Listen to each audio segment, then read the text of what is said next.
Olá! PEC contra a escala 6x1 é protocolada na Câmara com 234 assinaturas. Justiça de São Paulo suspende privatização de escolas estaduais. E Rui Costa destaca medida excepcional para impulsionar a economia. Estas, outras notícias e os meus comentários você acompanha agora no Fato Brasil.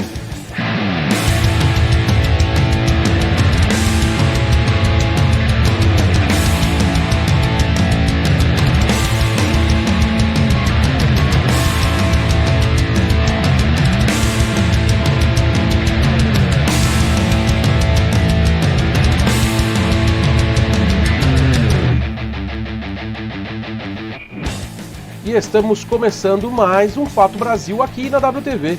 Obrigado pelo carinho da sua audiência. Eu sou Victor Leonardo, ou Vitão, como também o pessoal me chama.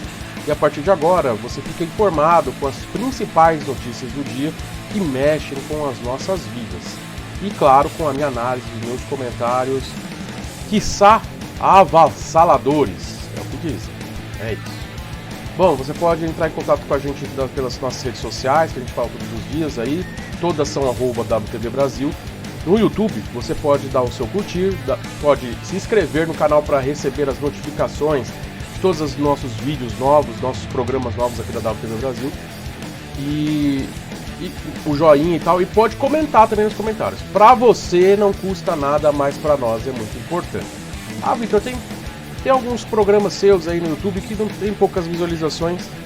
Eu estou trazendo a informação para você, assiste quem quer. Né? Eu faço para 1 ou para 1000 da mesma qualidade, né? E nós também temos uma audiência considerável no nosso canal 89 da Soul TV, tá aí, ó.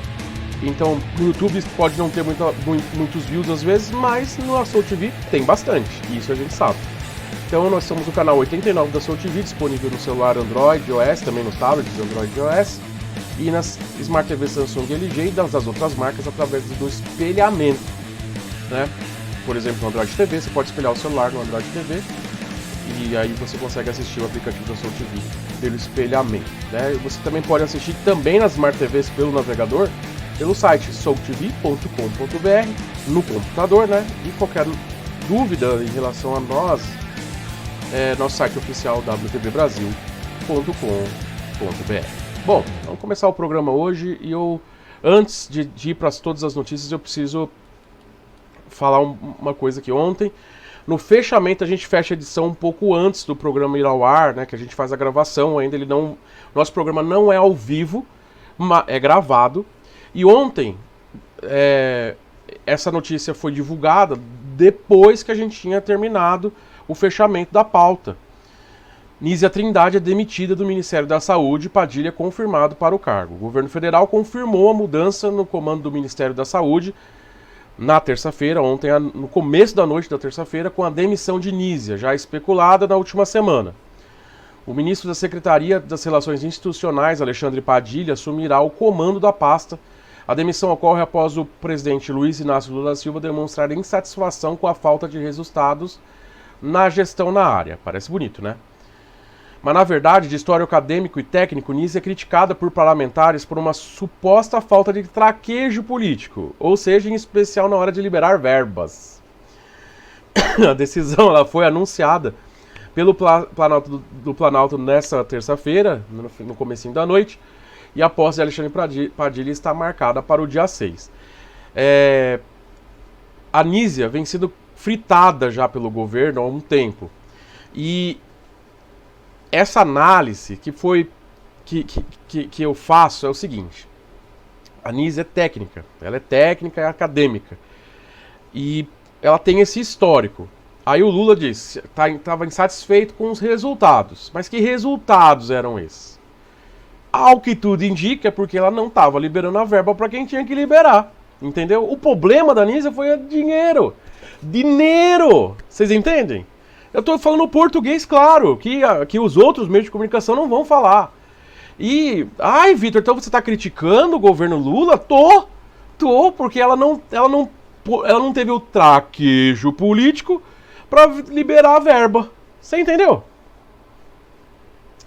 A gente reclamava tanto de outros presidentes aí que apesar que o último presidente, né, o Bolsonaro, trocava de ministro da saúde toda porque quando o ministro falava algo apoiado pela ciência, o Bolsonaro, como um bom negacionista que é, demitia, né? Isso foi um exagero, né?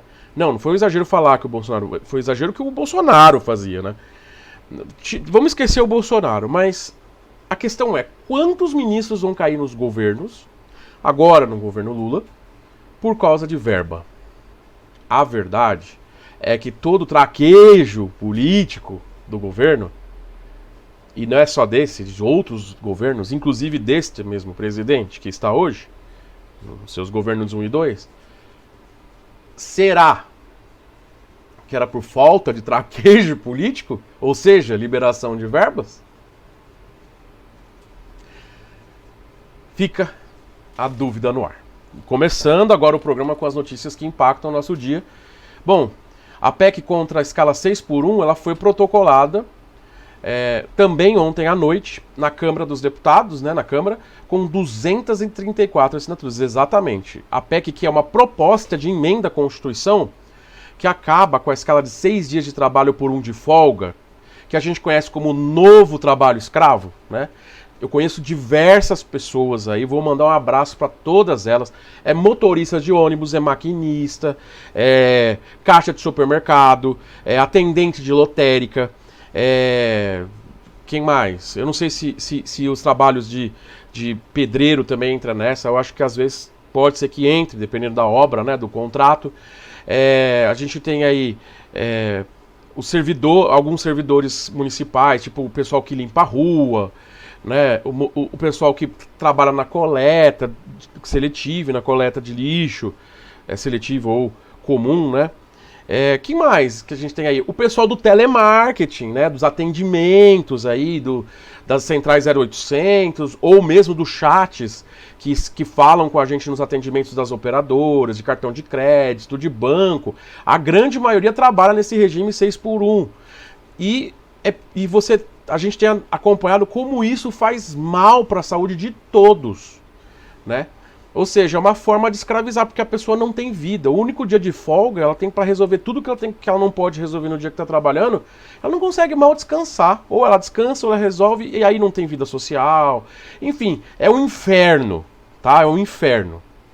Então, essa proposta foi protocolada na Câmara dos Deputados na terça-feira à noite, né, ontem à noite, com 234 assinaturas. Foram 63 assinaturas a mais do que o necessário para ingressar com uma proposta de emenda constitucional.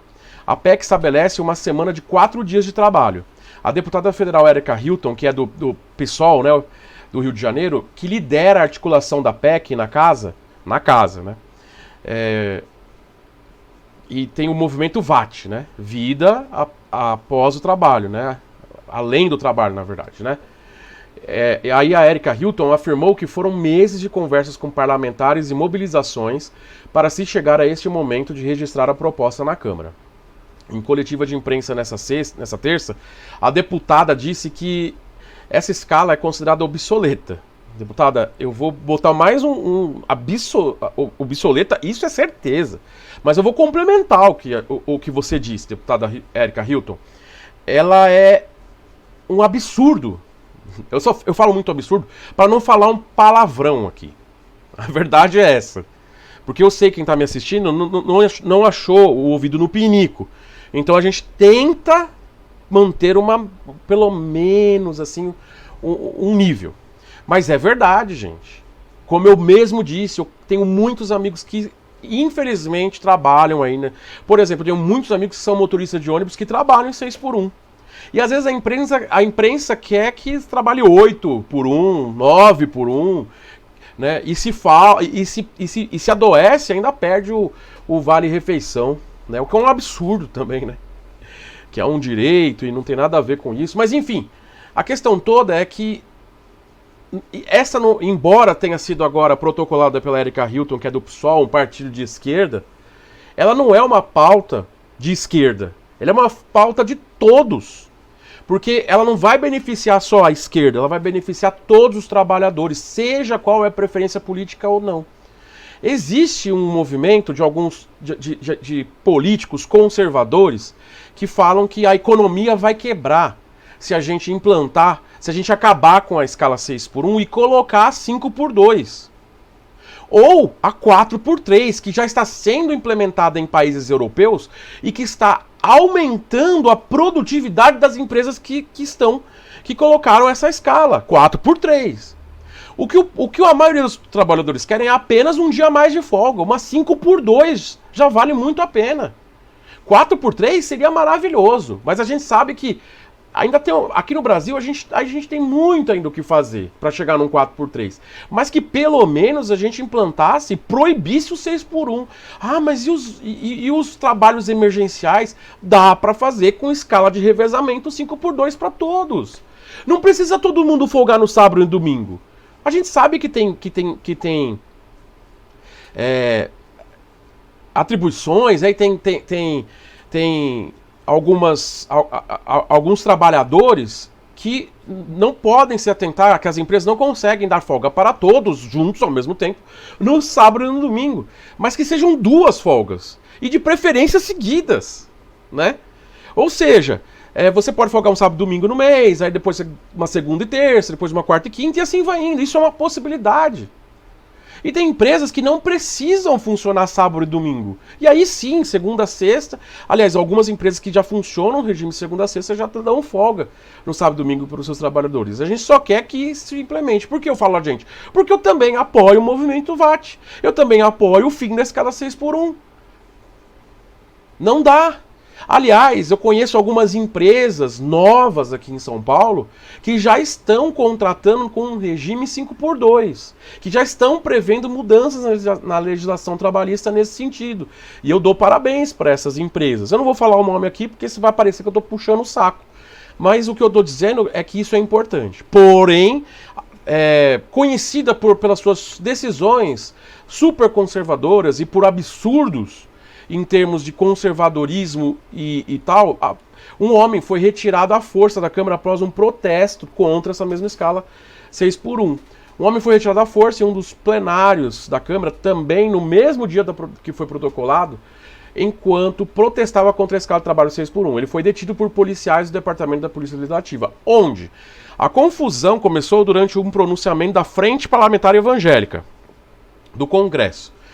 Essa frente parlamentar já é conhecida, a famosa bancada evangélica já é conhecida por defender posições extremamente conservadoras. Pois por trazer, dizendo que a religião, né, no caso evangélica, ela é contra posições de esquerda, né? O que eu acho um absurdo também, a gente também posicionar a religião no espectro político, né? Mas tudo bem, eles têm o direito de falar o que eles quiserem falar. Aí ele foi protestar, porque é uma pessoa dentro da casa do povo. Por mais que eles sejam uma frente evangélica, eles são eleitos pelo povo. Ah, mas somos evangélicos independente. Qualquer um de nós pode ir falar com um deputado, a gente tendo votado nele ou não. Aí o homem que se identificou como Luiz dos Santos entrou no plenário segurando uma faixa com a frase "Fim da escala 6x1 por uma vida além do trabalho", que é o slogan do movimento VAT, né? Aí ele começou a protestar contra o regime de trabalho, que é amplamente rechaçado, ou seja, muitas pessoas dessa bancada evangélica e conservadores, além da bancada evangélica, são contra acabar com o 6x1, né? Provavelmente esse povo também era contra acabar com a escravidão, se fosse no passado, né? Porque ia ferir a economia. Nossa, você está falando como um cara de esquerda. Não, eu estou falando como um cara que está pensando aqui que tem pessoas que não apoiam o fim da escala 6x1, essas pessoas elas estão fora da realidade, vivendo no mundo e tão pouco se lixando pro trabalhador, essa aqui é a verdade. Ainda assim recebem votos e ganham. Então a gente também tem que pensar um pouco em quem a gente vai colocar lá para nos representar, mas tudo bem. Existe uma parcela da população que gosta de viver o atraso e que quer matar o trabalhador de tanto trabalhar, porque a gente é só máquina para esse pessoal. É um empresariado que não quer abrir mão de escravizar cada vez mais o seu trabalhador. Porque acha que está prestando um favor para o trabalhador de contratá-lo para que a empresa gere os lucros para o empresário. Oh, meu Deus, que favor. Obrigado pelo favor que vocês fazem. Só que não. Bom, ele começou a protestar contra esse regime de trabalho e pediu à bancada evangélica que se dedicasse ao tema. Olha só, que absurdo! Ele pediu para a bancada evangélica se dedicar ao tema, ou seja, o fim da escala 6x1, que mais de 70% da população brasileira apoia.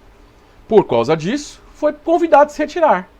E aí teve que se negou a se retirar, e aí a polícia legislativa se retirou ele. Foi retirado pelo plenário, e resistiu à ação, né?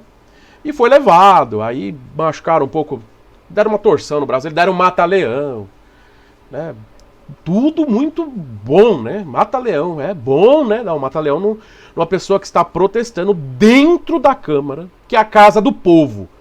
Paga pelo nosso dinheiro e pelo dinheiro dele que estava protestando. Mas ele é o vagabundo, né? Então ele teve que ser retirado com mata-leão. Muito bom a Polícia Legislativa também, vocês estão de parabéns.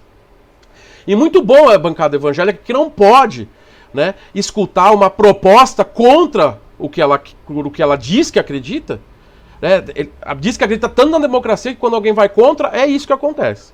Assim como tem muitos, por exemplo, lá nos Estados Unidos, há uma onda agora, vinda do Trump e das pessoas mais conservadoras, de que quando uma empresa é multada por apoiar pessoas que estão tendo discursos de ódio, racistas, homofóbicos e etc., isso é acabar com a liberdade de expressão. E que isso, na verdade, não é democracia. Democracia era se a pessoa pode ser racista e homofóbica à vontade. Ou supremacista branca ainda, o que é pior, né? É mais do que um racismo, né? Chega a ser um excremento da sociedade uma pessoa que da supremacia branca. Essa é que é a verdade. O que é isso? Vai além de um racismo. É racismo, mas vai muito além. A pessoa... E me desculpa. Se você está me assistindo e é racista, você pode apagar, até esquece a WTV Brasil. Porque uma pessoa racista, para mim, não vale nem um pedaço de um cocô. Essa que é a verdade. Desculpa, mas preciso falar a verdade. Então, parece que a gente é ditadura porque a gente não quer... Porque pessoas, não porque, de repente, a justiça ou governos falam contra pessoas falarem besteiras e fake news, coisas racistas, coisas fascistas, sabe? Coisas assim que são discursos de ódio, no mínimo, né? Sem falar que são crimes, né? Mas não. Se a gente corta uma pessoa de falar sobre isso, a gente está sendo antidemocrático e ditador. Agora, você agir como um verdadeiro imbecil ou cortar a liberdade de expressão de uma pessoa que está falando contra do que esses conservadores acreditam, aí não. Isso aí não é minar a democracia. Totalmente democrático, né? Ou seja, eu só aceito quando me agrada. Quando não me agrada, eu mando prender, mando calar. E é assim que vai no mundo. Nossa, Vitor, quer dizer que você é contra isso? Não existe também o outro lado aí, que também... Cara, eu vou dizer uma coisa que eu já falei aqui e eu vou falar de novo. Qualquer tipo de ditadura, seja ela esquerda, direita, ou seja ela de onde for, eu sou contra. Eu sou a favor, sim, da liberdade de expressão, mas com responsabilidade. Não é minar a liberdade de expressão. Liberdade de expressão acaba quando você começa a falar besteira. Quando você começa a cometer um crime no seu discurso. Aí já não é mais liberdade de expressão. Nós temos liberdade de expressão dentro do Estado democrático de direito, sujeito às leis. É isso. Ah, você vai perder a audiência. Olha a minha cara de preocupação em perder a audiência com os meus comentários. Eu sou independente. Se você veio até aqui, eu acredito que é porque você quer ouvir uma coisa diferente. E se eu estou falando o mesmo discurso que outras pessoas estão falando que você acha que são de direita ou de esquerda, é porque talvez eles estejam falando a coisa certa. Bem, é a minha análise, minha visão de mundo. E se você está aqui e concorda comigo, eu te agradeço. Se você discorda respeitosamente, eu também te agradeço. A gente vai discordando, a gente vai discutindo e a gente pode chegar em análises e em resultados bacanas. O que não pode é ser extremista, essa que é a verdade. A minha visão aqui é independente. E como independente, porque eu não tenho rabo preso nem com Lula, nem com Bolsonaro, nem com ninguém, nem com pastor, nem com padre, nem com pai de santo, nem com ninguém, nem com o diabo a quatro. É essa. Agradando ou não. Vamos continuar aí porque eu tô falando muito. E a Justiça de São Paulo suspendeu a privatização das escolas estaduais, que eu já comentei aqui sobre esse assunto no final do ano passado. O Tribunal de Justiça de São Paulo suspendeu o decreto 68.597 de 2024 do governador Tarcísio de Freitas, que autorizava a licitação para privatizar a gestão de 33 escolas, né? A suspensão foi decidida após o pedido do PSOL aqui de São Paulo, que na argumentação o partido afirma que o decreto viola a Constituição e que a medida afetaria o ensino fundamental 2 e o ensino médio nos chamados lotes regionais leste-oeste. Abre aspas, o decreto viola diversos dispositivos constitucionais, comprometendo o direito à educação pública, gratuita e de qualidade, além de precarizar direitos de servidores e priorizar interesses privados em detrimento do interesse público, disse no despacho a relatora do processo, Márcia Dallas Dea Baroni. Abre aspas, os alicerces fundamentais da educação brasileira são estabelecidos pela União Federal e entre eles não se encontra a possibilidade de terceirização da gestão do ensino público à iniciativa privada, acrescentou a relatora na decisão, que eu concordo. Você que me acompanha há muitos anos sabe que a gente foi muito crítico à reorganização escolar do nosso picolé chuchu, Geraldo Alckmin, quando era governador. E com certeza somos totalmente contra a privatização dessa gestão, que, como disse a relatora, Márcia Dalla Dea Baroni, não há alicerces fundamentais da educação brasileira, ou seja, não se encontra a possibilidade de terceirização da gestão do ensino público à iniciativa privada. É claro que o governo Tarcísio vai, assim que for notificado, ainda não tinha sido no fechamento aqui da matéria, vai recorrer. Mas eu acho que a educação não se privatiza. Pelo contrário, tem que se investir em qualidade. Essa aqui é a verdade, também não pode abandonar. Vamos lá, vamos continuar nossas notícias. O Congresso promete ao STF identificar todos os padrinhos de emendas. Lembra que eu estou falando sobre as emendas? Pois bem, as mesas diretoras da Câmara e do Senado enviaram ao ministro Flávio Dino, do STF, que tem cobrado identificar todas as pessoas os famosos PICs, né, emendas PICs, né, um documento que se comprometem a identificar todos os parlamentares responsáveis por indicar a destinação de emendas do orçamento da União, bem como os beneficiários desses repasses. A gente está falando sobre isso há um tempo já. Ambas as casas legislativas prometeram que o exercício financeiro de 2025 em diante não será mais possível empenhar emendas sem identificação do padrinho ou beneficiário final. Principal problema apontado pelo Supremo na execução dessas emendas. Isso é muito bom, porque tem que identificar para onde está indo esse dinheiro, que o dinheiro é público. A falta de transparência na liberação das emendas levou a um impasse com o Supremo, que impôs critérios mais rígidos para que os repasses pudessem ser feitos. Diante do impasse, a Lei de Orçamentária Anual de 2025, a LOA, ainda não foi aprovada pelo Congresso, que eu critiquei ontem. Por falta de transparência e por falta de atitude. Porque isso poderia ter facilmente sido resolvido, ter feito todos esses repasses antes. Atrasou a lei orçamentária, que atrasou o orçamento de 2025, que está fazendo com que quase, se não fosse aquela medida provisória de ontem do Plano Safra, né, a gente poderia ter muitos problemas com a alimentação no país, entre outras coisas, como eu disse, uma coisa está ligada na outra. Então o STF não deveria ter pedido os critérios? Sim, ele deveria, mas a Câmara deveria ter respondido com mais agilidade. Já deveria ter especificado os autores, os beneficiários dessas emendas lá no ano passado, quando foi pedido, não enrolar para vir até agora. A gente continua acompanhando, essa que é a verdade. Mas é uma lentidão. Eles não trabalham 6x1, né? Poderia trabalhar então, já que tem alguns aí que apoiam tanto, podia trabalhar 6x1 aí também no Congresso, né? Mas das mesmas coisas, enfim. Vamos lá. Rui Costa, que é o ministro da Casa Civil, disse hoje que o governo do presidente Lula não vai editar qualquer, abre aspas, medida excepcional para impulsionar a atividade econômica no país. Ele disse, abre aspas, não haverá medida excepcional para impulsionar o crescimento da economia. A economia vai crescer pelo que está contratado. Quem está fazendo investimento em ferrovia não vai parar, porque está contratado no longo prazo. Quem investiu em porto ou um aeroporto, quem ganhou uma concessão, tem um contrato a cumprir, portanto esses investimentos não vão parar.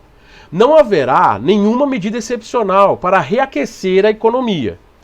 Ainda questionado sobre a proposta de criação de um crédito consignado voltado para os trabalhadores do mercado privado, não seria uma medida para o governo acelerar essa economia. O ministro afirmou que a medida é estrutural e para longo prazo e não é para turbinar a economia ou melhorar a popularidade do atual governo.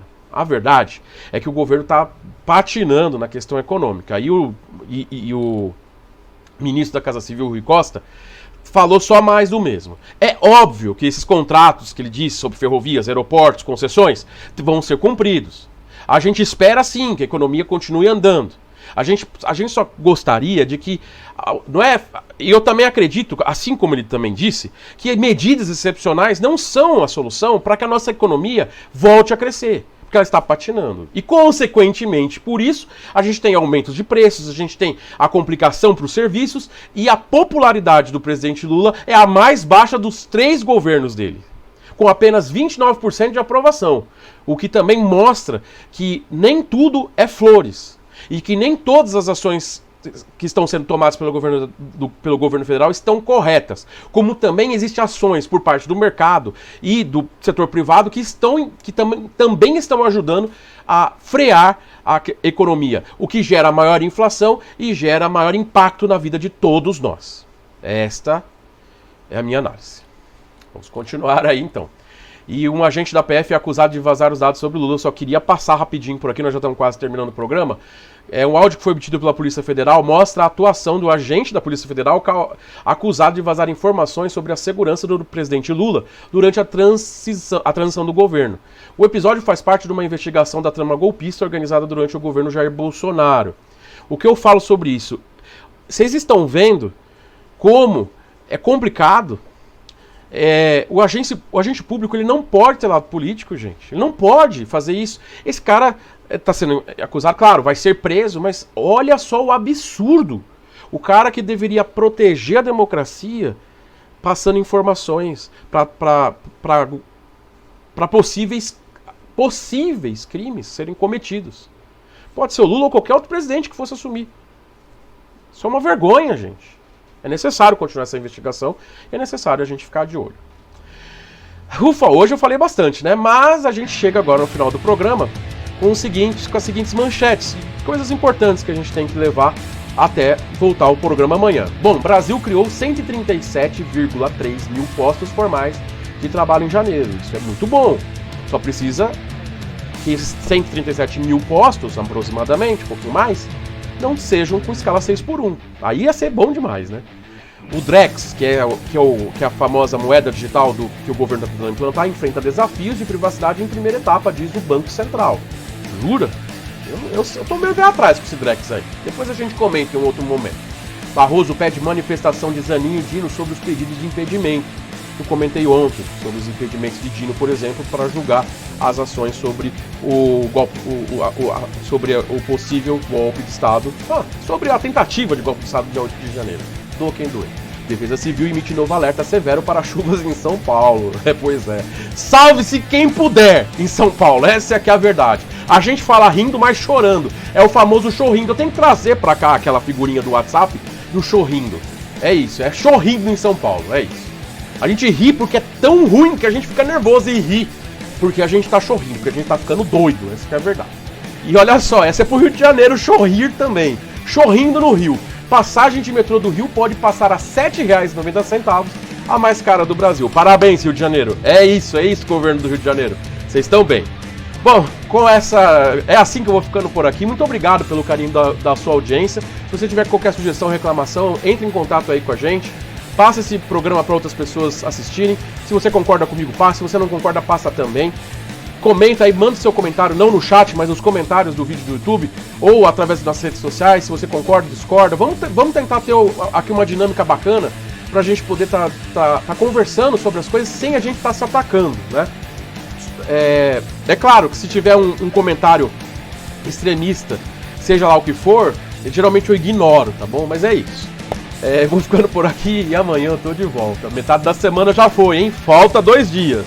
Para alguns, falta 3 e para dar 1 para vou ter que trabalhar mais 6, infelizmente. Tchau, gente. Até amanhã.